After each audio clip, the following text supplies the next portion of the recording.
నందిని త్వరగా రా, function time అయింది. వస్తున్నా. వెళ్దామా?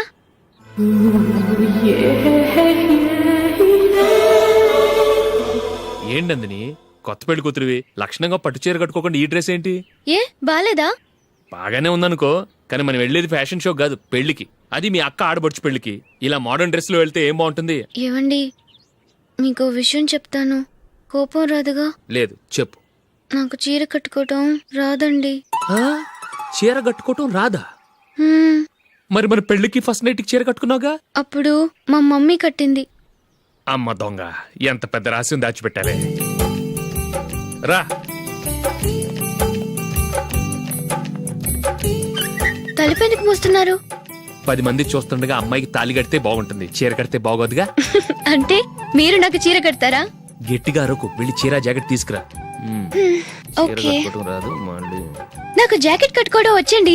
ఆహా, జాకెట్ కట్టుకునే పెళ్ళాం దొరికినందుకు నాకెంత ఆనందంగా ఉందో. వెళ్ళి తీసుకురా.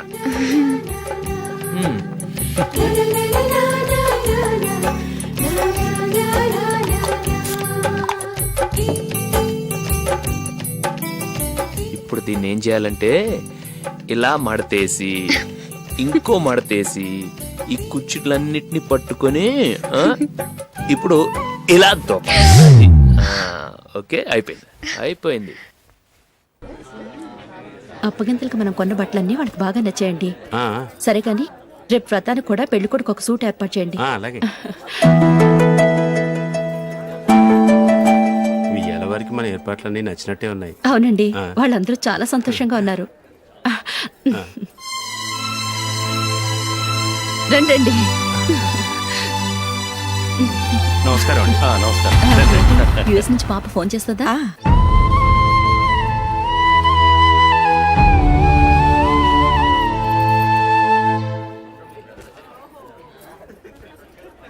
అందరూ కొంచెం దగ్గరగా నిల్చోండి, వీడియో తీయాలి. ఆంటీ మీరుండండి ఆంటీ, వీడియో తీయించుకుందాం.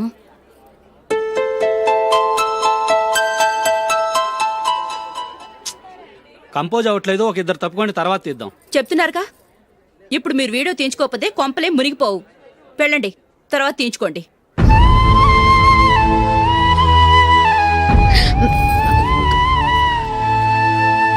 ఏమండి, మీ ఇద్దరు ఇంకొంచెం దగ్గరగా రండి. ఇంకొద్దిగా. ఓకే.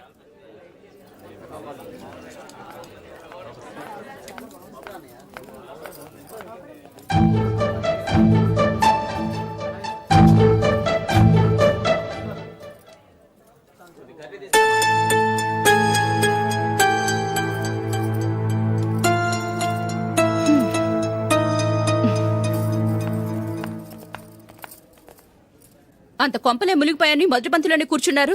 పెద్ద పెద్ద కోటీశ్వర్లు వాళ్ళ పన్ను మానుకుని ఈ ఫంక్షన్కి వచ్చారు. మీరు పీకల దాకా మెక్కే వరకు వాళ్ళు వెయిట్ చేయాలా? మీరేమైనా పెద్ద కలెక్టర్ ఉద్యోగం వెలగబెడుతున్నారా ఏంటి? లేవండి, తర్వాత బంతిలో తీరిగ్గా మెక్కుదురు గాని.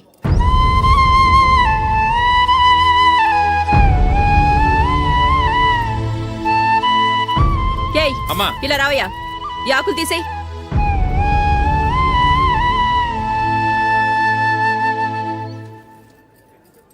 ఆగండి, నీకు కొంచెమైనా మర్యాద తెలుసా? భోంచేసే వాళ్ళని ఇలా సగంలోనే లేపేస్తావా? మాకు మేముగా ఈ పెళ్లికి రాలేదు, నువ్వు శుభలేఖిస్తేనే ఈ పెళ్లికి వచ్చావు. స్టేటస్ చూసేదానివి మమ్మల్ని ఎందుకు పిలిచావు? ఇక్కడ ఇంతమంది తింటున్నారు, మా ఆయన ఒక్కరే నీకు చీపుగా కనిపించారా? మీరు ఊరుకోండి. నా మొగుడు ఈ రోజు మామూలు మనిషే, కానీ ఏదో ఒక రోజు పెద్ద పొజిషన్కి వస్తాడు. అప్పుడు మీరంతా మావాడేనంటూ పళ్ళికలుస్తూ మా ఇంటి మెట్లు ఎక్కుతారు. అప్పుడు చెప్తాను మీ బాగోతం. రండి వెళ్దాం.